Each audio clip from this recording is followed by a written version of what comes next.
دوسری جنگ عظیم 1 ستمبر 1939 کو شروع ہوئی جب جرمنی نے پولینڈ پر حملہ کیا۔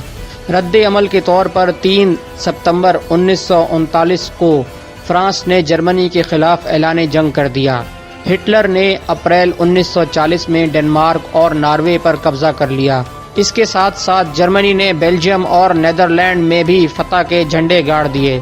10 مئی 1940 کو ایڈولف ہٹلر نے فرانس پر بھی حملہ کر دیا۔ فرانس پر جرمنی کا قبضہ 4 برس تک رہا۔ 25 اگست 1944 کو فرانس کو آزادی ملی۔ سوال یہ پیدا ہوتا ہے کہ جب جرمنی نے فرانس پر قبضہ کیا تو فرانس نے خود الجزائر کو اپنی نو آبادی بنا رکھا تھا۔ یہ ہے مہذب دنیا کے دور معیار۔ فرانس کے عظیم فلسفی سارتر نے فرانس کے الجزائر پر قبضے کی مذمت کی۔ سارتر امن اور آزادی کا حامی تھا اور اس نے ہمیشہ الجزائر کے عوام کی حمایت کی۔ اسی طرح الجزائر میں پیدا ہونے والے فلسفی اور ناول نگار البیر کامیو نے بھی فرانسیسی استعمار کی مخالفت کی۔ جس وقت فرانس نے الجزائر پر قبضہ کیا اس وقت فرانس پر چارلس ٹین کی حکومت تھی۔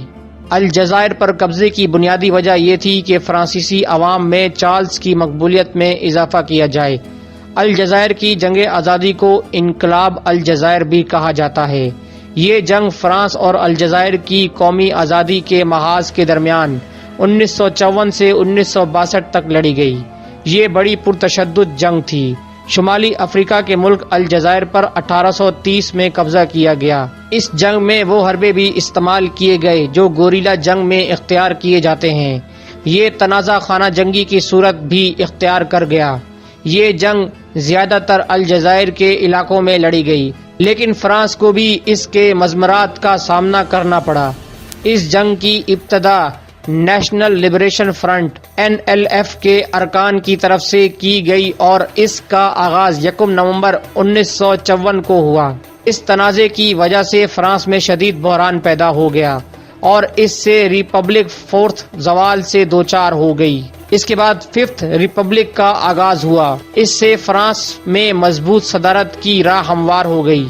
جس طرح فرانسیسی فوجوں نے الجزائر میں ستم کاریاں کیں اس سے الجزائر کے عوام میں ان کے خلاف شدید نفرت پیدا ہو گئی۔ ظاہر ہے جبر و استبداد سے کیسے دل جیتے جا سکتے تھے اور کیا آگ میں پھولوں کا کھلنا ممکن ہوتا ہے۔ فرانس کے اندر بھی اس جبر و ستم کو ناپسندیدگی کی نظر سے دیکھا گیا۔ فرانسیسی فوج کے اقدامات کی وجہ سے بیرونی دنیا میں بھی فرانس کے وقار کو شدید ٹھیس پہنچی۔ جب جنگ طویل ہو گئی تو فرانسیسی عوام میں بھی اپنی حکومت کے خلاف غم و غصہ پیدا ہو گیا۔ اس کا لازمی نتیجہ یہ نکلا کہ فرانس کے بڑے اتحادی جن میں امریکہ بھی شامل تھا اس نے بھی فرانس کی حمایت سے ہاتھ کھینچ لیا۔ فرانس اقوام متحدہ میں الجزائر پر بحث رکوانے کا آرزو مند تھا لیکن اب وہ مصیبت میں پڑ گیا۔ 19 دسمبر 1962 کو اقوام متحدہ کی جنرل اسمبلی نے متفقہ طور پر الجزائر کے عوام کے حق خود ارادیت اور حق آزادی کو تسلیم کر لیا۔ 1960 میں الجزائر کے کئی شہروں میں آزادی کے حق میں زبردست مظاہرے کیے گئے۔ ففتھ ریپبلک کے پہلے صدر چارلس ڈیگال نے NLF کے ساتھ تفصیلی مذاکرات کرنے کا فیصلہ کیا۔ اس کے نتیجے میں مارچ 1962 میں الوین معاہدوں پر دستخط ہوئے۔ 8 اپریل 1962 کو ریفرنڈم کا انعقاد کیا گیا اور فرانس کے ووٹروں نے الوین معاہدوں کی منظوری دے دی۔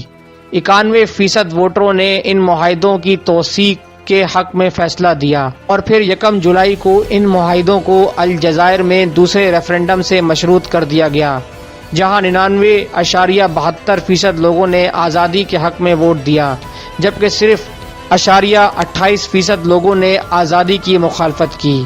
فرانس نے الجزائر سے فوجیں نکالنے کی جو منصوبہ بندی کی تھی اس کی وجہ سے بحران پیدا ہو گیا۔ اس وجہ سے صدر ڈیگال پر کئی ناکام قاتلانہ حملے کیے گئے۔ اس کے علاوہ فوجی بغاوت کی بھی کوشش کی گئی۔ جس تنظیم نے صدر ڈیگال پر ناکام قاتلانہ حملے کیے وہ زیر زمین اپنی سرگرمیاں جاری رکھے ہوئے تھی اور اس کا مقصد صرف یہ تھا کہ الجزائر فرانس کی نو آبادی بنا رہے۔ اس تنظیم کو فرانسیسی فوجیوں کا ایک گروپ چلا رہا تھا۔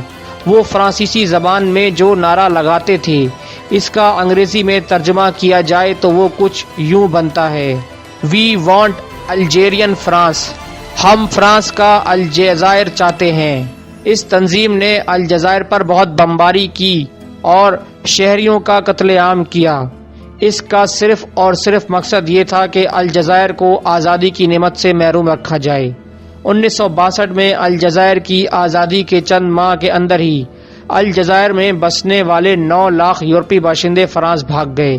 انہیں خدشہ تھا کہ کہیں NLF انہیں انتقام کا نشانہ نہ بنائے۔ فرانسیسی حکومت مہاجرین کی اتنی بڑی تعداد کو قبول کرنے پر تیار نہیں تھی، کیونکہ حکومت نے تو یہ سوچا ہی نہ تھا کہ ایسا بھی ہو سکتا ہے۔ فرانس شدید بحران کا شکار ہو گیا۔ الجزائر کے مسلمانوں کی اکثریت جنہوں نے فرانسیسیوں کے لیے کام کیا تھا غیر مسلح تھی، کیونکہ فرانس اور الجزائر کے حکام کے درمیان یہ معاہدہ ہوا تھا کہ ان کے خلاف کوئی کارروائی نہیں کی جا سکتی۔